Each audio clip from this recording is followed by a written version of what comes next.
Hello friends, welcome to freedom world.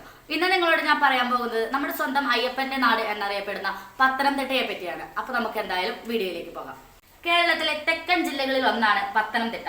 1982 November മാസം 1-ാം തീയതിയാണ് പത്തനംതിട്ട ജില്ല രൂപീകൃതമായത്.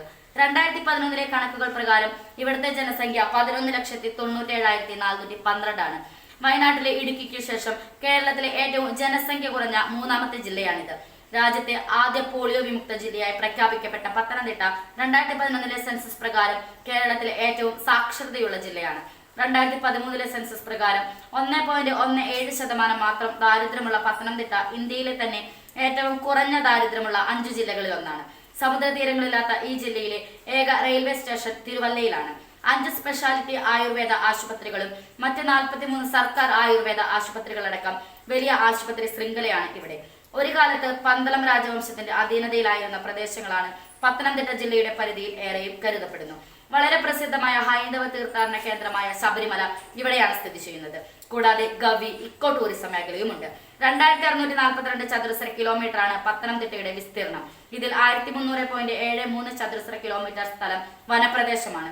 പത്തനംതിട്ട ജില്ലയിലെ 80% ജനങ്ങളും നേരിട്ടോ അല്ലാതെയോ കൃഷിയുമായി ബന്ധപ്പെട്ടിരിക്കുന്നു.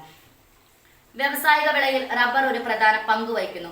3 വിത്തുൽപാദന കേന്ദ്രങ്ങളും അനുബന്ധ പരിശീലന കേന്ദ്രങ്ങളും കൃഷിക്കാരെ സഹായിക്കുന്നു. 62 കൃഷിഭവനങ്ങളും കൃഷിക്കാർക്ക് വേണ്ടി ജില്ലയിലുടനീളം പ്രവർത്തിക്കുന്നു. കൂടാതെ പശു, ആട്, പന്നി, താറാവ്, കോഴി എന്നീ ജീവജാലങ്ങളെ വളർത്തുന്നു. പത്തനംതിട്ടയ്ക്ക് കടലുമായി യാതൊരു ബന്ധവുമില്ല എന്നൊരു പ്രത്യേകത കൂടിയുണ്ട്.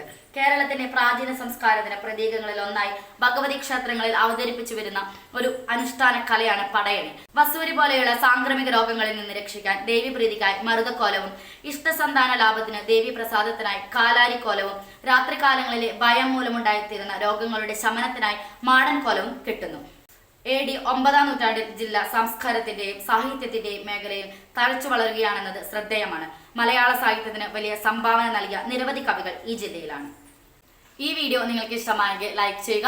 അതുപോലെ നിങ്ങളുടെ അഭിപ്രായങ്ങളും നിർദ്ദേശങ്ങളും കമന്റ് ബോക്സിൽ ടൈപ്പ് ചെയ്യുക. Thanks for watching.